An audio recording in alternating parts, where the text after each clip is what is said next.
Syria has handed over a list of what it says is its chemical weapons stockpile to the United Nations. Now, that means Syria met the deadline set in a deal between the United States and Russia for the country to begin destroying its chemical arsenal. But can President Bashar al-Assad be trusted? Joining us now to talk more about the ongoing situation in Syria, Chairman of the Board for the Institute of the Study of War, retired four-star General Jack Keane. Welcome, sir. Great to have you here, as always.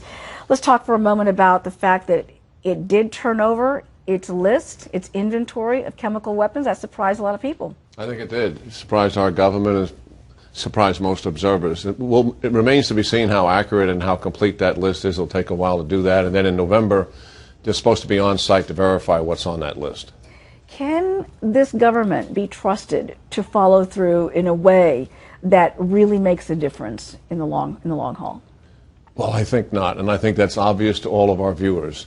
This is a government that's killed over 100,000 people. There's 6 million people displaced in the country, and there's 3 million people that are refugees, all as a result of his actions. And he certainly used chemical weapons on his own people. So we have to have a pretty healthy skepticism in dealing with this process as it goes forward. And I think we have to keep in the back of our minds that it's highly doubtful that he would turn over all of his chemical weapons. Well, see, that's the question. I mean, even though it's turned over this list, this inventory to the United Nations, seriously, people are wondering, I mean, can he really be serious about turning over everything? Because he is a shrewd operator. Well, he absolutely is. Now, listen, we have intel sources here. We have the Mossad and the CIA who've been tracking this. The problem is he's been moving these weapons around recently.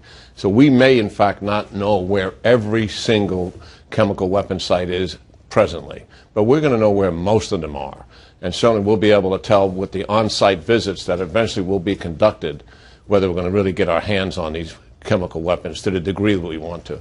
What do you think its ulterior motive is at this point, Syria, knowing that the eyes of the world are on that nation? At the same time, it has been playing a cat and mouse game with the United States and the world, for that matter, for years. Well, that's a great question. Assad's singular motivation is to stay in power. That's why Russia is propping them up and the Iranians are propping up, because it's in their national interest.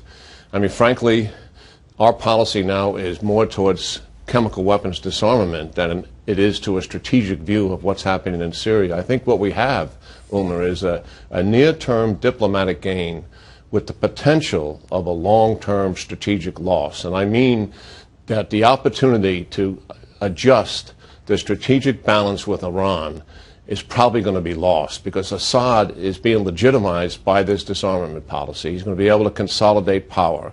We're not going to do any U.S. military intervention. The opposition forces will be weakened, and we will lose the opportunity to alter Iran's influence in the region. This is an anchor point for them and a huge victory for them if 2 to 3 years from now Assad is solidified in power. What, if anything, does it do at the moment to the ongoing civil war that's taking place? Because certainly dismantling this arsenal is going to take time, and it's going to be very difficult to do so while this war is going on.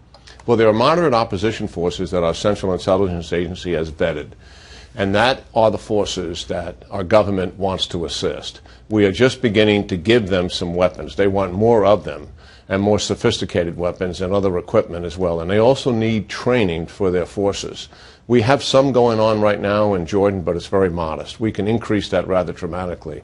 The jihadists see this, who are also part of the rebel forces, as a huge advantage for them because they have always maintained that the United States and the West is interested more in keeping Assad in power as opposed to the opposition forces winning because of the uncertainty of who would take over.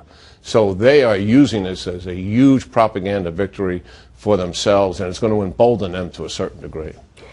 Really quickly, a quick response and reaction to the fact that Pakistan has released this leader from the Taliban? Yeah, this hasn't made any sense for a long time.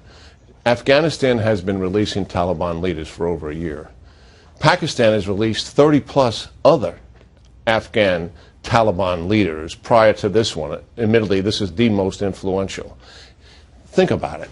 We are releasing leaders before we start negotiations as a condition for negotiations. Usually, as a result of a negotiated settlement, POWs and detainees are released as based on how good that settlement is.